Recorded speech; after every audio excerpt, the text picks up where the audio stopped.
Ready. আসসালামু আলাইকুম, আমি মোহাম্মদ রুবেল আহমদ, একজন সিনিয়র ওভারম্যান মহিলা স্কাউট গ্রুপ। আজকে আমি আসছি মশরুম একাডেমিতে একজন স্বেচ্ছাসেবী হিসেবে দায়িত্ব পালন করতে। আপনারা সবাই জানেন আমাদের সারা বাংলাদেশ ব্যাপী শুরু হয়েছে টাইফয়েড টিকাদান কর্মসূচি 2025। তো আমরা আজকে এখানে আসছি। তো আসলে আমরা অনেকেই জানি টাইফয়েড এটা ক্ষি এবং এটা কোন ধরনের রোগ। তো এটা মূলত একটি ছোঁয়াচে একটা সংক্রামক রোগ। এটা ছড়ায় দূষিত খাবার এবং পানির মাধ্যমে।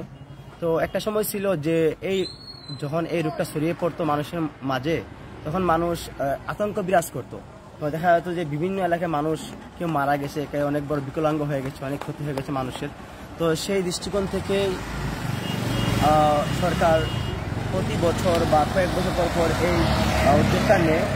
তো আসলে এই টিকাটা দেওয়ার পর আমাদের উপকারিতা কি, আমি সেটা একটু বলতেছি সংক্ষিপ্ত আকারে। তো প্রথমত যদি আমরা কেউ এই টিকাটা একবার নেই, তাহলে অনেক বছর যাবত, মনে করেন যে কয়েক বছর যাবত আমাদের শরীরের মাঝে সেই সংক্রমণটা হয় না বা আমরা সেই রোগে আক্রান্ত হই না, আমরা সুস্থ থাকি। এবং আরও কিছু বিষয় আছে যে এটা নেওয়ার পরে দীর্ঘদিন সুস্থ থাকা যায়, এই রোগ থেকে বাঁচা যায়।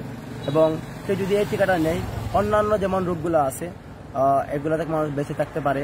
এবং যদি কোনো একটা রোগ আপনার ব্যাকটেরিয়া আপনার শরীরে বাসা বাঁধে বা আপনাকে আক্রমণ করে, এটা বেশিক্ষণ থাকতে পারে না। এটা খুবই ইজিলি এবং দ্রুত সময় এটা আপনাকে ওভারকাম করবে, আপনি প্রতিরোধ এখান থেকে পাবেন।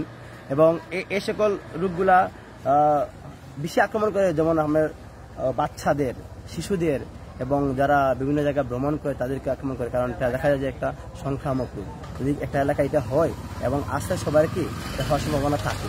তো আমি আশা করি যারা আছেন, বিশেষ করে আপনার সন্তানদের যারা বয়স 15 বছর পর্যন্ত, তাদেরকে আমরা এগুলো দিয়ে থাকেন আমাদের স্বাস্থ্যকর্মীরা। তো আশা করি সবাই এটা দিবেন, কারণ এটা একটি খুবই ইম্পর্ট্যান্ট এবং গুরুত্বপূর্ণ একটি ভ্যাকসিন আমাদের জন্য। কারণ এটা আপনারা সবাই জানেন, এটা হইলে যে ক্ষতি হতে পারে, মানুষ অনেকে বিকলাঙ্গ হয়ে যায়, অনেকের চুল পড়ে যায়, অনেক মানুষ মৃত্যুবরণ করতে পারে এই সকল সংক্রামক থেকে। তো সবার জন্য শুভকামনা রইল, সবাই টিকাটি দিবেন। আপনার শিশু, আপনার সন্তান, আপনার সমাজ এবং দেশকে নিরাপদে রাখবেন। ধন্যবাদ সবাইকে। আসসালামু আলাইকুম। থ্যাংক ইউ ভাইয়া, থ্যাংক ইউ।